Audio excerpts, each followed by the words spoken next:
एक और बंदा आया था अपने काम से। मैं आप लोगों को उसका नाम तो नहीं बता सकता, लेकिन हम लोग उसका नाम रख लेते हैं बिग ब्रदर। ये बिग ब्रदर जो है, आपने वीडियो के एंड तक याद रखना है। वो अपने किसी काम से आया था, उसने मुझे देखा, उसने मेरे से पूछा कि यार डिक्की तेरे पे केस क्या है। मैंने कहा एप्लीकेशन प्रमोशन का केस है। तो कहता कि तेरा मैटर कहाँ तक पहुंचा है। मैंने कहा कि मैं तो पूरी तरह ताउन कर रहा हूँ, मैं तो सब कुछ इनको दे चुका हूँ, मुझे नहीं पता कि इनको अब मेरे से और क्या चाहिए, लेकिन मैं तो पूरी तरह इनके साथ कोऑपरेट कर रहा हूँ। तो कहता अच्छा। उसने उसे सर हिलाया और कहता कि क्या ये लोग तेरे से कोई पैसे भी मांग रहे हैं। अब क्योंकि मैं उस बंदे को पहली बार मिला हूँ, मैं नहीं जानता कि वो कौन है, मैंने उसको कहा कि नहीं, मेरे से कोई पैसे नहीं मांग रहा। उसने ऐसे सर हिलाया, कहता अच्छा, चल ठीक है, अच्छा लगा तेरे से मिलके।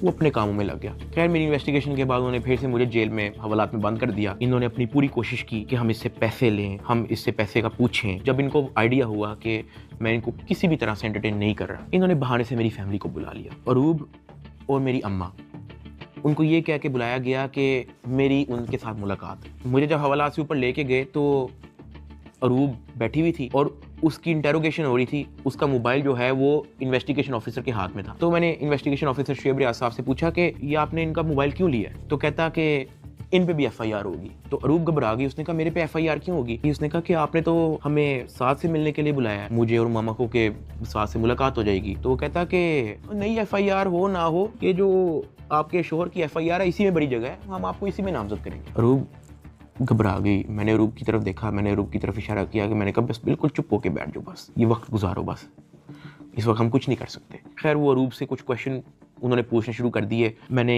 यही कोशिश की कि मैं जल्दी से जल्दी अरूब को वापस भेज दूं घर। उसका मोबाइल वापस मिले ना मिले डजंट मैटर, वो घर जाए। आईओ ने अरूब का मोबाइल रख लिया। मैंने अरूब को कहा कि अब तुम घर जाओ और तुमने वापस नहीं आना। जब अरूब घर गई है तो उसने जब वकीलों से डिस्कस किया तो वकीलों ने कहा कोई बात नहीं, हम प्री अरेस्ट बेल करवा लेंगे। तो अरूब ने कहा ओके। अगले दिन उन्होंने जाके प्री अरेस्ट बेल करवा ली।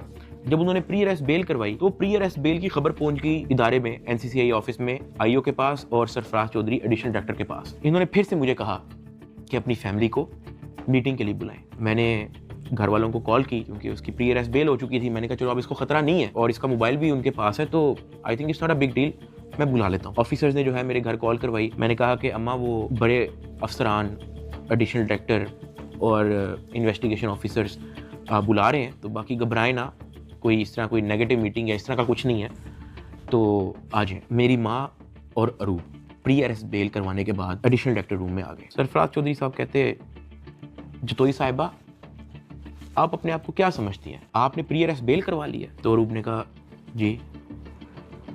तो कहता अच्छा,